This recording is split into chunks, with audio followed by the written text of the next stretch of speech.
Sean?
They're going back there. It's the people just letting go of the wheelchair. That's what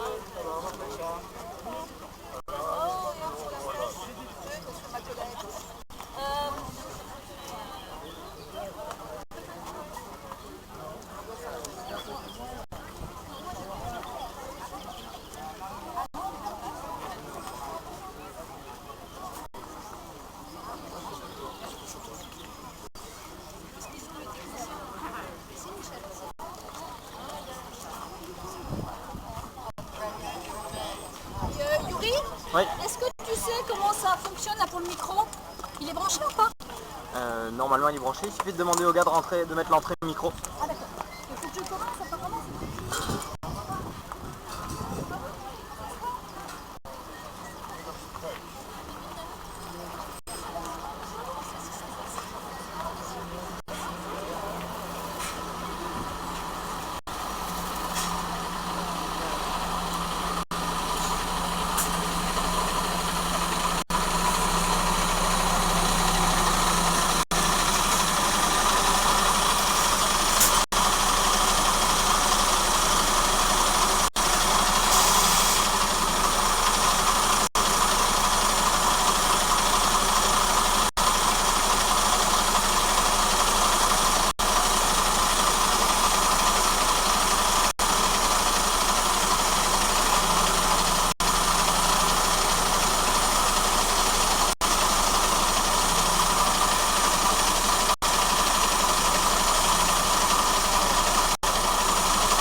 Je suis cramé, Vincent. C'est vrai, ça Ouais. brûle?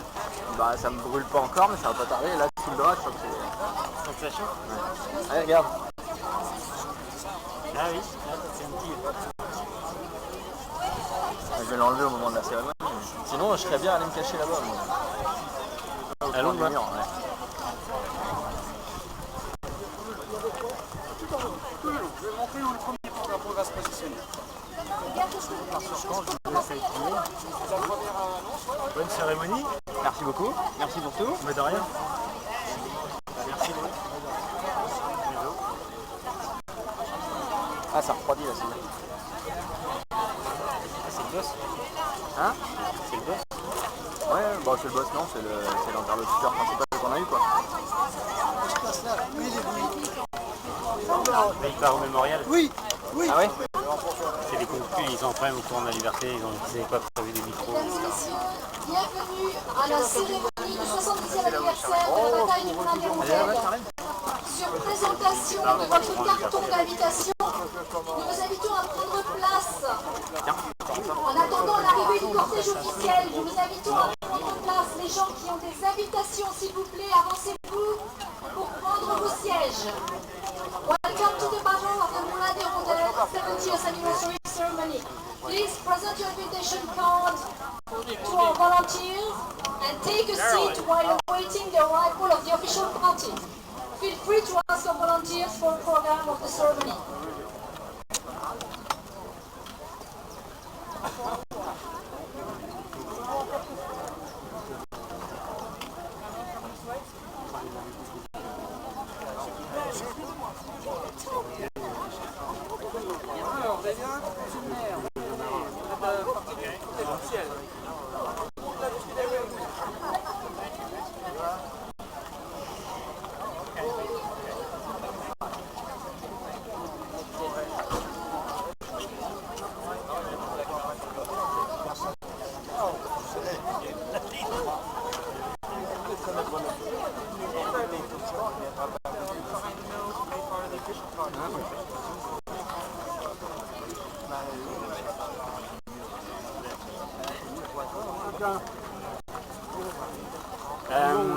Ouais.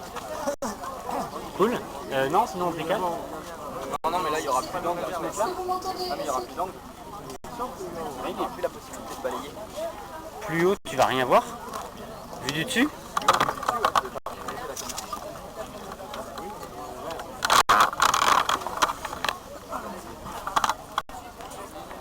crois que le toit, il tient en dessous? Non. Non? Je pense pas. Ah, attends. Dis-moi ce que tu vois, je vais baisser les pieds un peu.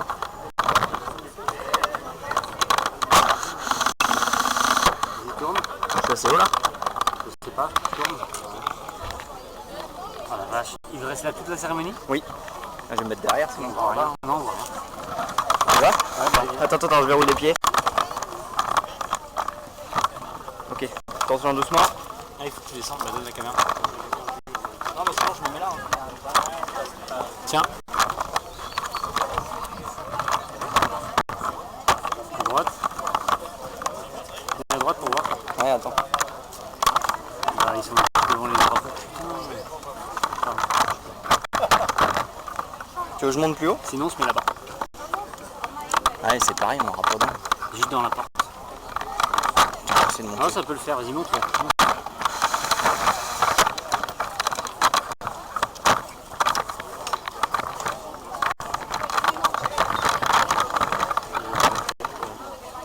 Vas-y. Tourne à droite. C'est bien. C'est bon? Ouais. Super. Tu vas à gauche, à gauche, à gauche. Voilà, stop. Tu vas pas plus loin. C'est une voiture, tu vas tourner à droite.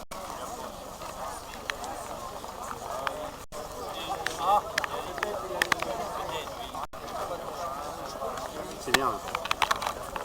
Je reste là pour Essaye l'instant. d'aller plus à droite pour voir si tu peux voir l'arrivée des mecs à pied. Ok, c'est bon. Pas plus que ça. Voilà, super. Tu peux revenir un peu à gauche. Encore. On se fait centrer sur le parasol. C'est bon. Stop. On aurait dû l'enlever le parasol.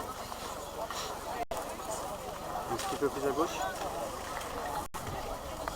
Ok. Je t'enlève le clavier. Ouais, vas-y. C'est bon. On est là derrière. Tu vas avoir assez de batterie. Ouais, je pense. Sinon je te ramène à rallonge. Elle a été branchée depuis tout à l'heure, non? Ouais, elle est branchée. Ouais, mets-la là au cas où, s'il te plaît. Je veux bien, s'il te plaît. Mesdames et messieurs, encore bienvenue à la cérémonie du 70e anniversaire du Moulin des Rondelles. Sur présentation de votre carton, où toute personne qui est encore debout, veuillez prendre place, s'il vous plaît, avant l'arrivée du cortège officiel. Ladies and gentlemen, please take your seats now before the arrival of the official cortège.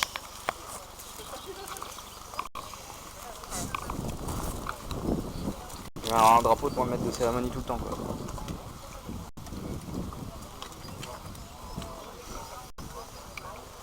Merci. Non, c'est bon, on laisse.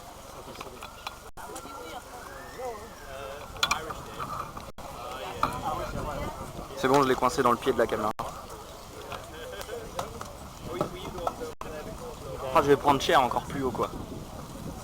Tout est derrière toi. Ok, ça marche. C'est bon? Tu veux que j'ai vérifié le stream ou pas? Bon, on est à 50% d'image perdue. Tu peux aller le regarder si tu veux vite fait. Sur ton PC Ah, quoique ton PC il est branché, non? Ouais, c'est bon, je suis pas branché. Si tu veux, essaye, ouais. Déconnecte-toi après si tu peux.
Fait chaud. Ouais, il fait chaud. Ouais.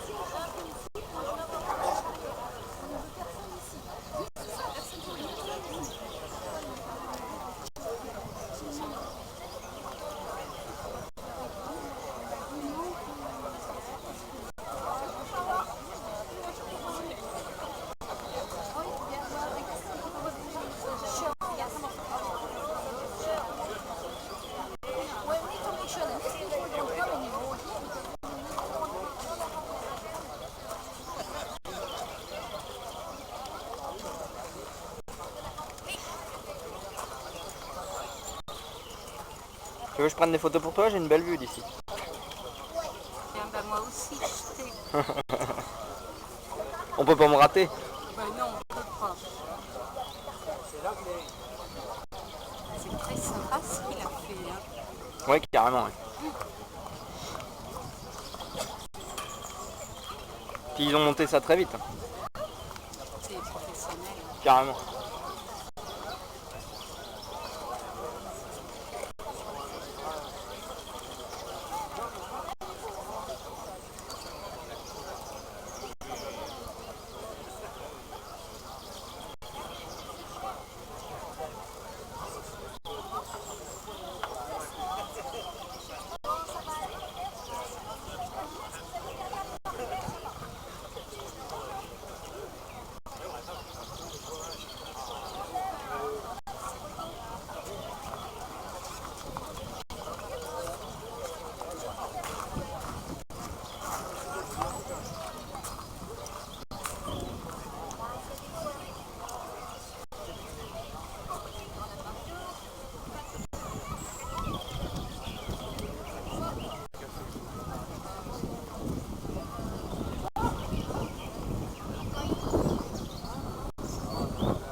On va se mettre juste à côté. Voilà. Merci beaucoup.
touche.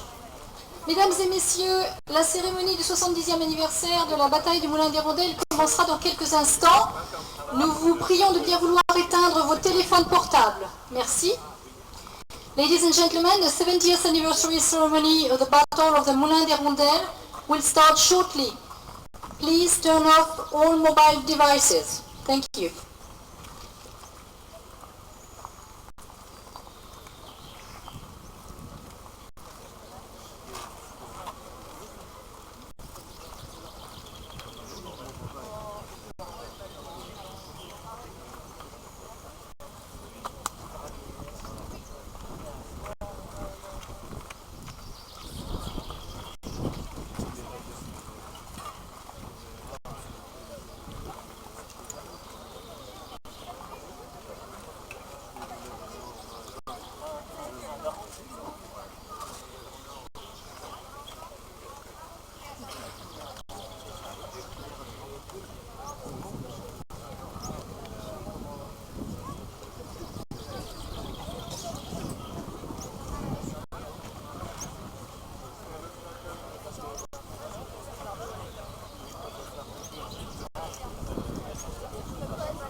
Non, faudrait que je regarde sur Justin.tv. C'est Nigel qui voulait savoir ça, il voulait les stats des pays qui regardaient. Ah, ça j'ai pas par contre. Ça le fait là? C'était en bonne qualité quand tu regardais? Comme tout à l'heure, c'est mieux parce que c'était plus fluide, ça allait, c'était pareil que tout à l'heure. Hein. Non, c'était bien. Je sais pas comment ça se passe pour le son. T'as écouté? Non, j'ai pas.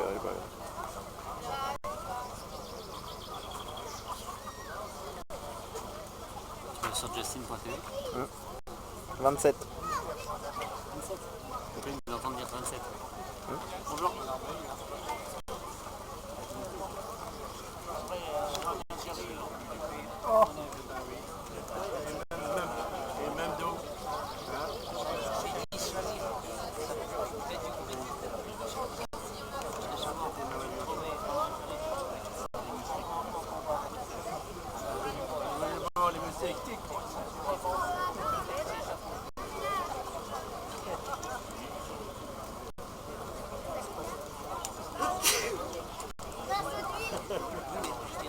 Si. On peut, ouais. Ouais. C'est activé? Depuis 28 minutes. Ah oui, il nous rappelle. Ah ben là, ça fait mal.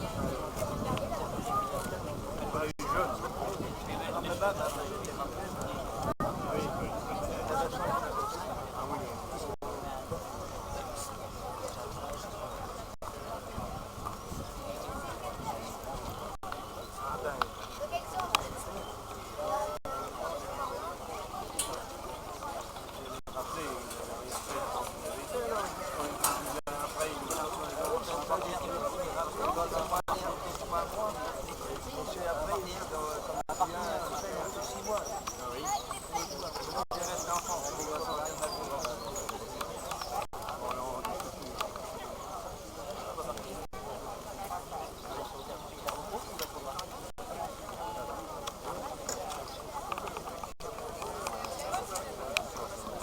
Mesdames et messieurs, veuillez vous lever pour l'arrivée du cortège officiel. Ladies and gentlemen, please stand for the arrival of the official party.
s'asseoir. Please be seated.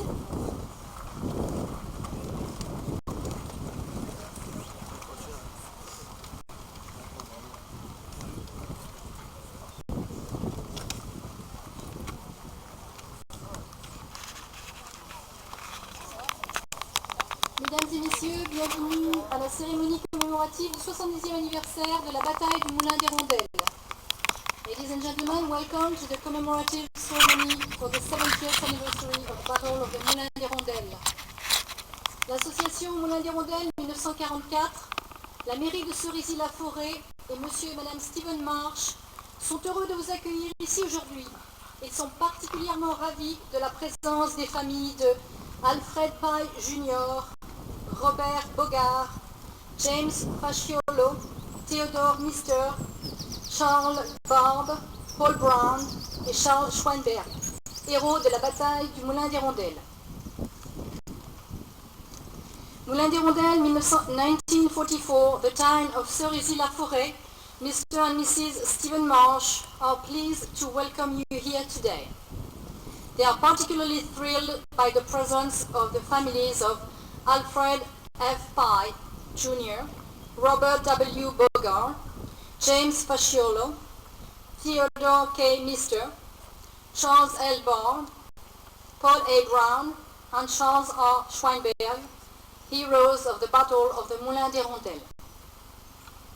Cette cérémonie se déroulera en 3 temps. D'abord l'arrivée des couleurs et les hymnes nationaux, ensuite les discours des différents intervenants, suivis par un dépôt de gerbes, la sonnerie aux morts et une minute de silence. Et enfin, le retrait des couleurs. The ceremony will commence with the posting of the colors and the singing of the national anthem, followed by the official addresses, laying of the floral tributes, taps, 1 minute of silence, and the retiring of the colors.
Veuillez vous lever pour l'arrivée des couleurs.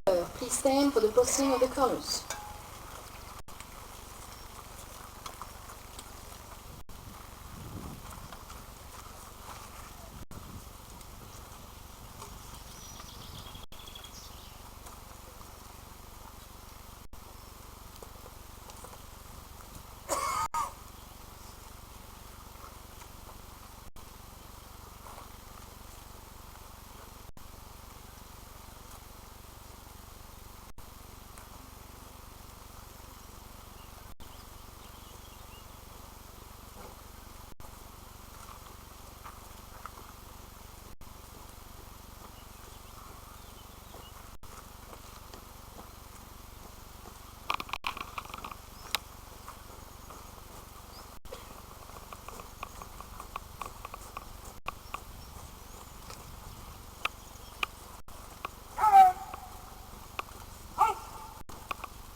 Veuillez s'il vous plaît rester debout pendant les hymnes des États-Unis d'Amérique et de la France, interprétés par Madame Elizabeth March et Monsieur Michel Goupil.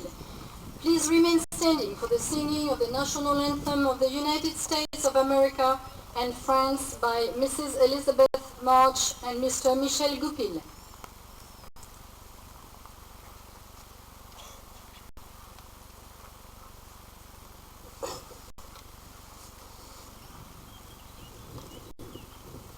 Oh, say, can you see by the dawn's early light what the prairie we hailed at the twilight's last gleaming, whose broad stripes and bright stars through the perilous fight, all the ramparts we watched were so gallantly streaming, and the rockets did glare, the bombs bursting in air, gave proof through the night that our flag was still there.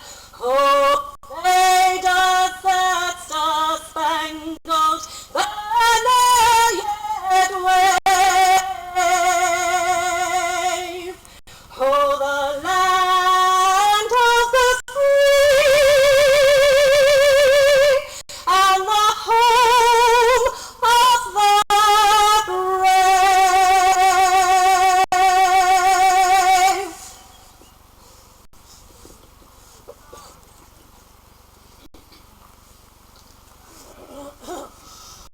Allons enfants de la patrie, le jour de gloire est arrivé. Entre nous de la tyrannie, l'étendard sanglant élevé, l'étendard sanglant élevé. Entendez-vous dans nos campagnes mugir ces féroces soldats qui viennent jusque dans nos bras, égorger nos fils et nos compagnes.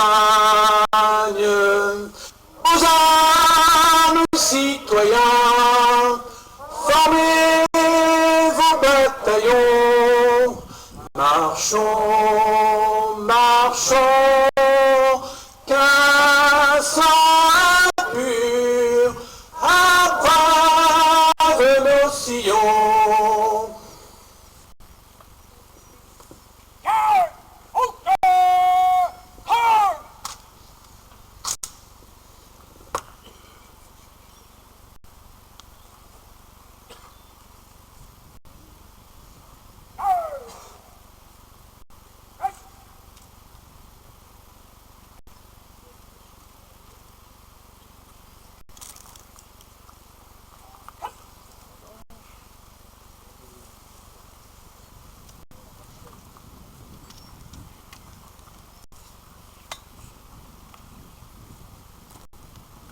Veuillez vous asseoir.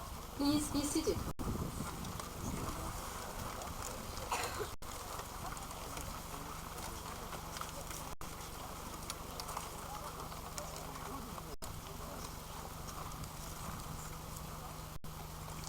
Maintenant, Monsieur Jean-Pierre Ledouis, maire de Cerisy-la-Forêt. Monsieur Jean-Pierre Ledouis, mayor of Cerisy-la-Forêt. Monsieur le député,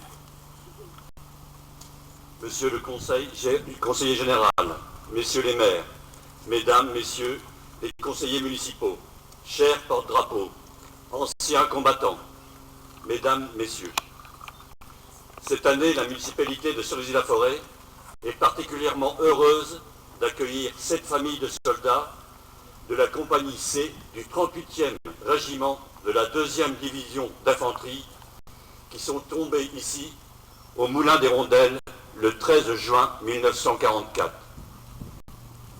C'est une occasion pour elles de découvrir par leurs propres yeux le sol sur lequel leurs proches ont combattu et sur lequel ils ont versé leur sang pour libérer la Normandie. Ce fut un sacrifice personnel, suprême, mais également un sacrifice terrible pour vous, leurs proches, et en particulier pour leurs enfants qui ont dû grandir sans père. Cette stèle, qui a été érigée avec l'aide de la municipalité en 2009, est en grande partie le fruit de la quête entreprise par l'une de ces orphelins de guerre, Madame Caroline Green. Sans sa détermination à vouloir connaître le sort de son père, le soldat Théodore Mystère et de ses amis tombés à ses côtés, nous ne serions sans doute pas réunis ici aujourd'hui.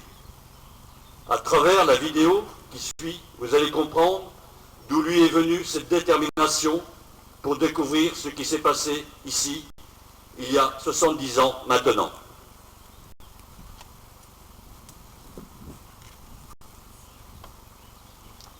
Mr. Député, Mr. Conseiller Général, mayors, members of the Town Council, flag bearers, veterans, ladies and gentlemen, this year the town of Cerisy-la-Forêt is particularly happy to welcome the families of soldiers from Company C, 38th Infantry Regiment, 2nd Infantry Division, who fell here on 13th June 1944. For them, it is an opportunity to discover with their own eyes the soil on which their relatives fought and spilled their blood to help liberate Normandy. It was the ultimate sacrifice, but it was also a terrible sacrifice for you, their loved ones, and in particular, their children who now have to grow up without a father. This memorial, which was erected with the help of the town in 2009, is in many ways the result of a quest undertaken by one of those war orphans, Mrs. Caroline Green.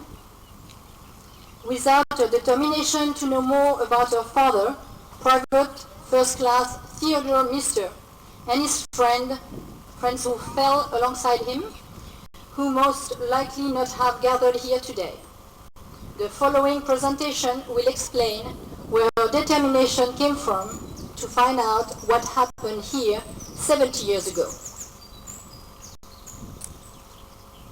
Private First Class Theodore K. Mister was a runner for Company C, 2nd Infantry Division, 38th Regiment. At the time of the D-Day landings in Normandy, he was 22 years old.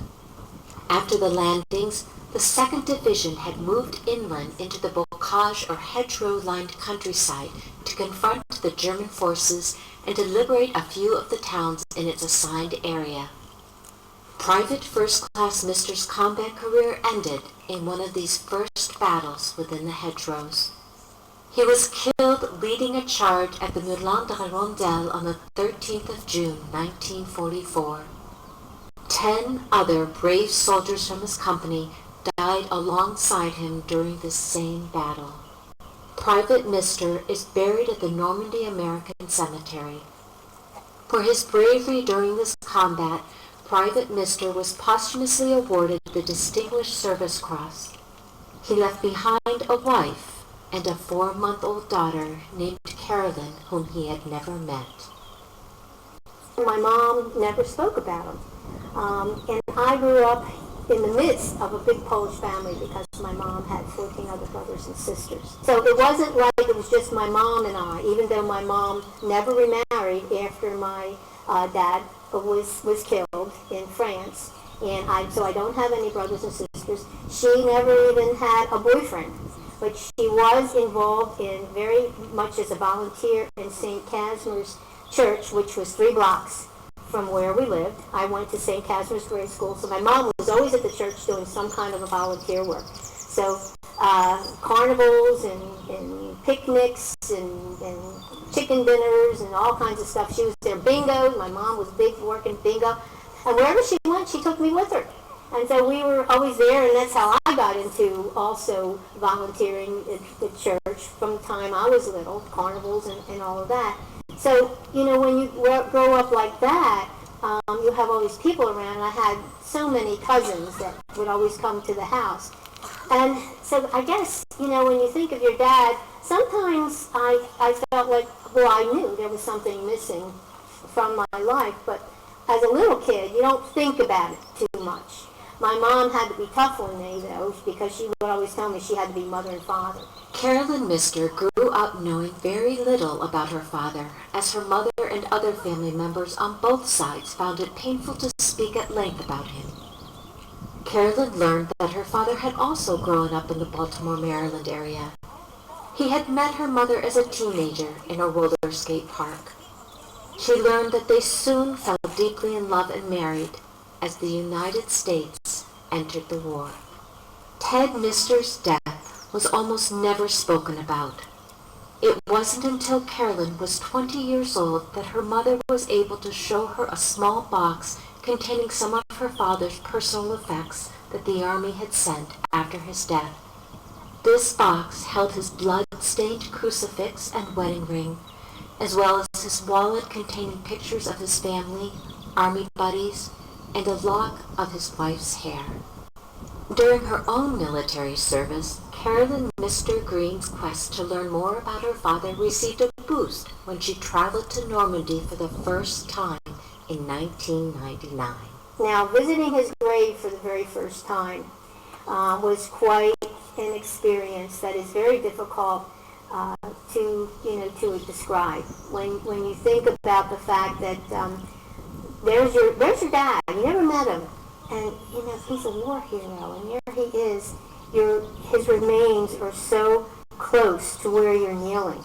So I had on that particular day in 1990 when we visited his grave, I had on a pair of my very, very favorite earrings. I love these earrings. They're tiny little seashells, little pink seashells, very small. And what I did was the only way that I felt like I wanted to connect with him, so I took one of my earrings off and I stuck it underneath the cross so that it would go down into the ground. And I felt like, here's, the only way that I could kind of show that, I'm so grateful to be here, and I know what I would have, loved my dad, and this is just kind of my way of expressing it. This first visit to her father's grave only increased her desire to learn more about his military service.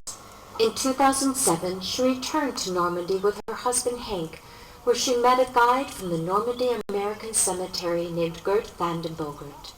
Together, they researched her father's military career and learned about the soldiers that served with Private Mister. Unbeknownst to me, but Hank, my husband Hank, and Gert, they had kind of like emails going back and forth with each other that I guess Gert was asking Hank some information about, because the towns that my dad's company had liberated, they were preparing little special things to honor my dad's memory. I know the town of Treviers, there's a street named after my dad. There's a Theodore K. Mister Street. And that is like really, really a neat thing. In Cersei, of course, there's a monument to Dad and the 10 other men who were buried there. They also made my dad an honorary citizen. And I do have that little medallion that I can show you at some point. So it was just phenomenal. It really wasn't. And I didn't know anything this was going to go on until we arrived. And then Gert told me everything that was going to happen. because he wanted to make sure that I was okay with it, because we were treated like royalty by the French people. They just opened their arms to us like we were family.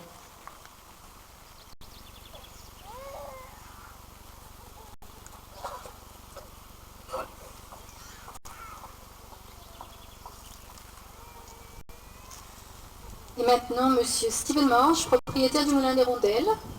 Mr. Stephen Marsh, owner of the Moulin des Rondelles.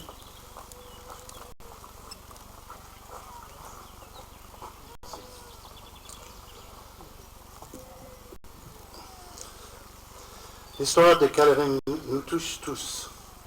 Elle nous a également permis de découvrir l'histoire de la bataille de Moulin des Rondelles, une bataille qui a été restée longtemps méconnue.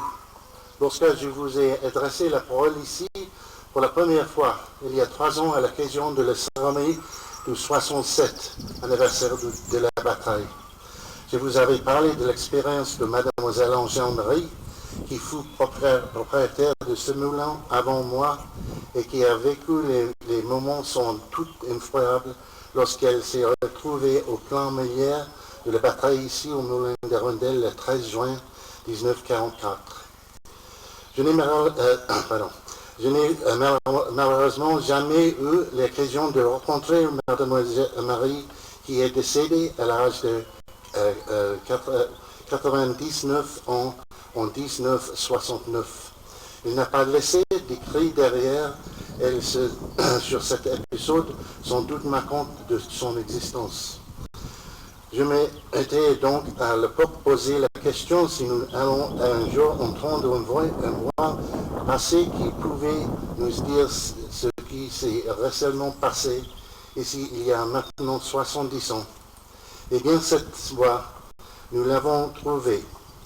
C'est celle au nom de Charles Swinburne, dont les fils et petits-fils sont présents ici aujourd'hui. Voici leur histoire. Karen's story touches us all. It has allowed us to discover the story of the Battle of the Moulin des Rondelles, a battle which had remained largely unknown until then. When I first spoke to you here 3 years ago during the 67th anniversary ceremony of the battle, I related the experience of Mrs. Angèle-Marie, the wartime owner of the Moulin, who no doubt lived through some terrible moments as she found herself caught in the middle of the battle here at the Moulin des Rondelles on the 13th of June 1944. I unfortunately never had the opportunity to meet Mrs. Marie, who died at the age of 99 in 1969. She left no writings on this undoubtedly marking episode of her existence. Back then, I had asked myself the question if we would one day hear a voice from the past that could tell us what really occurred here 70 years ago. Well, we have found such a voice. It is the voice of a man named Charles Swinburne, whose son and grandson are here with us here today. This is their story.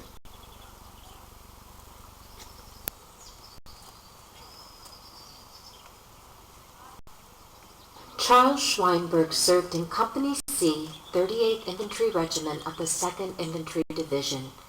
He was 21 years old at the time of the D-Day invasion and a native of the Pittsburgh, Pennsylvania area. Although wounded twice in combat, Charles Schweinberg survived the war and returned home to marry, have a family, and live a long and productive life. He died in 2001, but this past May, several members of his large family gathered together and spoke about the kind of man he was and the fine life that he had lived. Charles's wife Gertrude spoke about his early life, their first meeting, and their eventual marriage. He lived with his grandmother for a while, then he went and lived with his mother for a little bit, and then he lived with his father, because his mother and father were separated, and his mother got remarried again. And so he grew up like in Wilkinsburg.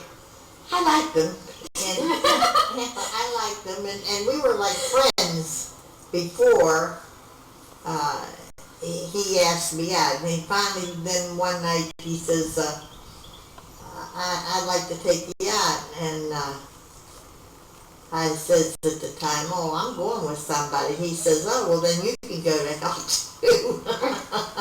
But that seemed to have brought us together more, you know. So, and after that, we only went together 8 months with one another, and then we got married. And we had a good marriage. After World War II, Charles Schweinberg became a Pittsburgh police officer in 1951 and served with distinction until his retirement in 1983. His family spoke about his chosen profession and how it came to define him. I don't know why he chose, because I think he really liked being a policeman. But why he chose that, I don't know. Because he started out going to art school downtown. As a young boy, knowing that your dad goes out to work, he doesn't have a regular job. His life is in danger every day, and that's his job. Back in the days, police officers used to wear this big leather coat. And I remember, as a kid,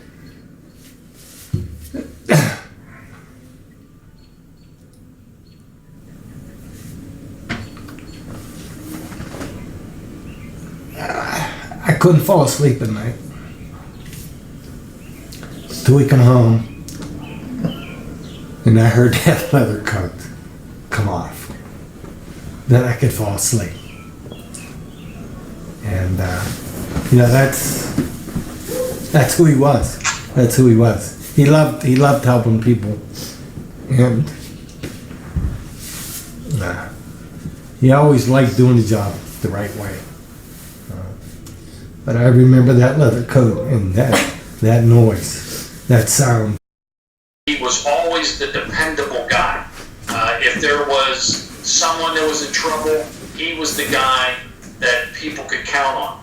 I remember when shortly after he passed away and we were at the funeral home and friends were gathering, people that he had arrested 30 years, 40 years before his death came and paid him honor at that time. That spoke volumes to me. Charles Schweinberg rarely spoke to his family about his service during World War II. They learned most of the details regarding the war after he finished his memoir, about 6 months before his death. It is also from his writings that we learned many of the details about the battle at the Moulin de Rondel that 13th of June 1944 and what had happened to his friend Ted Mister. He remembered it like it had happened yesterday. Almost as soon as we moved across this valley, they opened fire. We were losing men left and right, and soon the line stopped. A German bullet hit my rifle, bounced off, and hit me in the left upper arm. The shock spun me around and knocked me down. My left arm was paralyzed with my hand open. As I lay there, Sergeant H.G. Wells ran past me up the hill, away from the battle, and with a look of terror on his face. I shouted after him, "God be with you." I doubt if he heard me. Then a brave man and a friend, his name Ted Meister, stood up and shouted, "Follow me!" The entire line stood up and advanced. Ted was almost cut in half by a burst of German machine gun bullets. Reading about their father's World War II experiences was a revelation for Charles's children. Their father, as so many of World War II heroes, had often minimized his own contribution. He felt proud to be an American and to be serving his country. But he never felt pride, like so much pride in himself that it took over him. That just wasn't him. You know, he was not a hero to himself. Even if somebody else, in somebody else's eyes, shared that with him, not to him. He was not the hero. I can remember reading the story for the first time and hearing or reading, when I read it, I hear my dad's voice, obviously. And the quote that he said when he wrote it, he says, we were pinned down, we were being shot at, Americans were being lost in different directions. And then my friend, a brave man, stood up and led the charge, yelling, "Follow me." Knowing my dad, the kind of guy that he was, I kind of felt his emotion in what he was saying there, because my dad was, when you look back and you see where he came from before this point in history and how he became the man that I knew, there's no little doubt in my mind that the events of this day transformed him in a way and made him into a better man.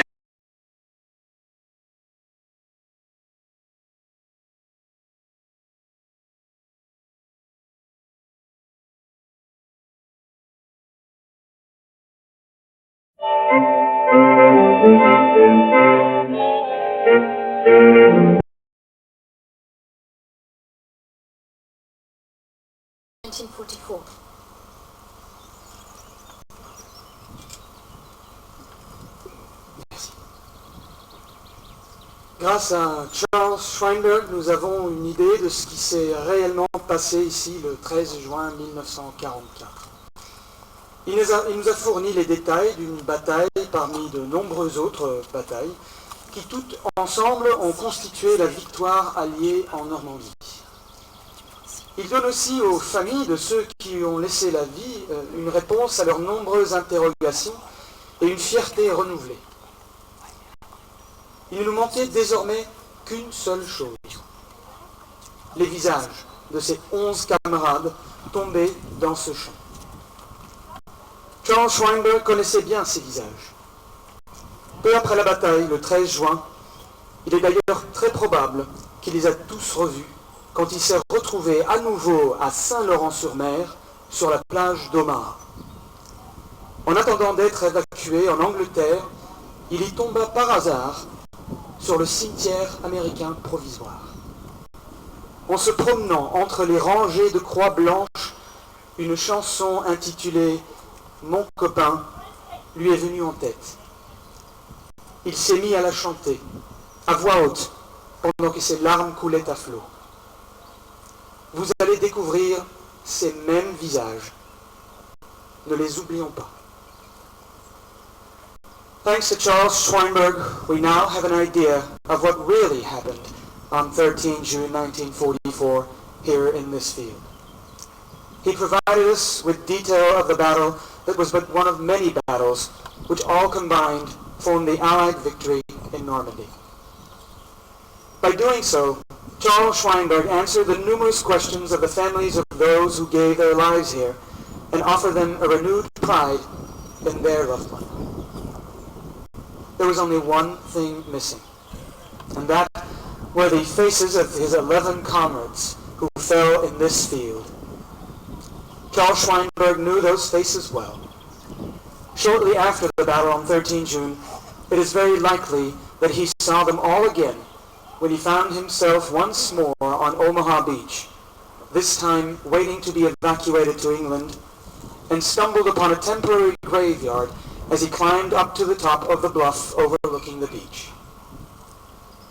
While slowly walking among the rows of white wooden crosses, he remembered an old Irving Berlin song called My Buddy, and started singing it aloud as tears streamed down his cheeks.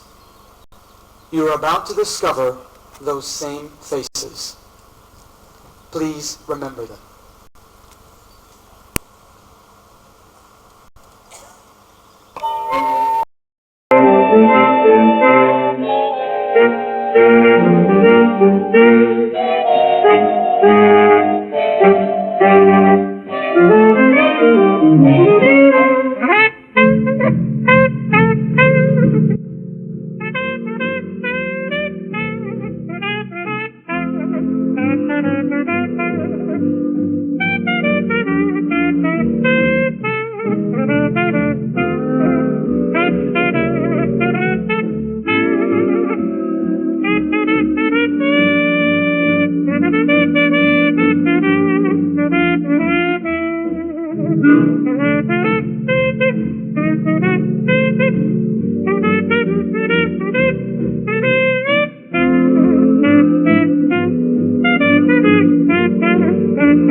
since you went away, how I think about you all through the day. My buddy,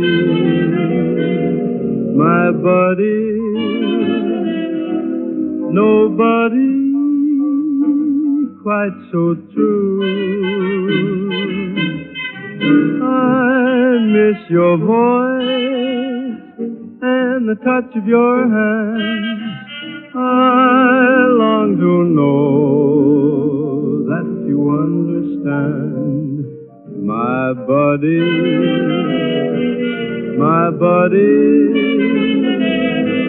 your buddy misses you.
Mesdames et messieurs, veuillez vous lever pour le dépôt de gerbes suivi par la sonnerie aux morts et une minute de silence.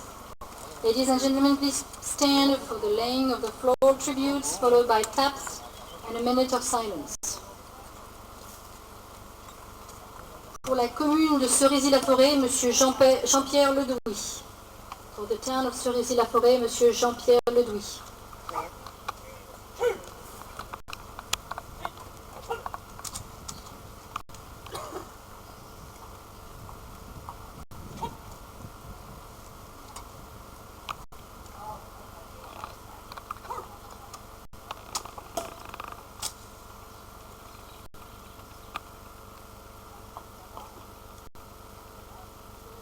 Moulin-des-Rondelles 1944, Madame Caroline Green. For Moulin-des-Rondelles 1944, Mrs. Caroline Green. Pour les anciens combattants, Monsieur Auguste Anne. Monsieur Le Dunois est excusé. For the local veterans, Mr. Auguste Anne, Mr. Le Dunois has been excused. Pour l'association Animation et Loisirs, Monsieur Jean-Pierre Richard. Pour Animation and Loisirs, Monsieur Jean-Pierre Richard. Pour la société de pêche de Cerisy-la-Forêt, Monsieur Jean-Pierre Turmet. Pour the Cerisy-la-Forêt Fishing Club, Monsieur Jean-Pierre Turmet.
Second Lieutenant Alfred F. Pye Jr.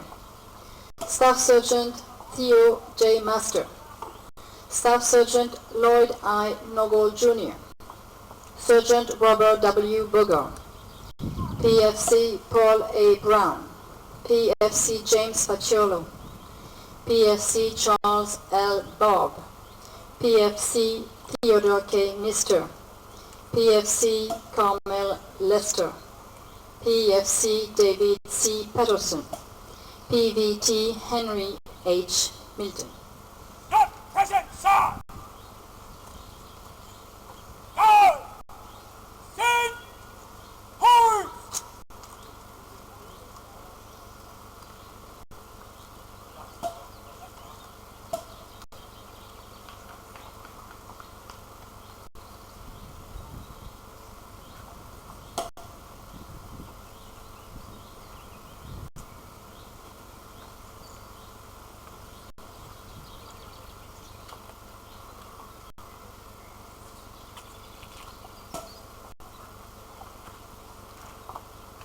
Aux morts. Taps.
Veuillez vous asseoir. Please be seated.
Ceci conclut notre cérémonie. Nous tenons à remercier tous les participants. Veuillez rester assis jusqu'au départ du cortège officiel. Ensuite, vous êtes invités au vin d'honneur offert par l'association Moulin d'Hirondelle 1944. This concludes our ceremony. We would like to thank all participants. Please remain seated until the departure of the official party. After that, you are invited to a reception offered by the Moulin d'Hirondelle 1954. 44.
Merci.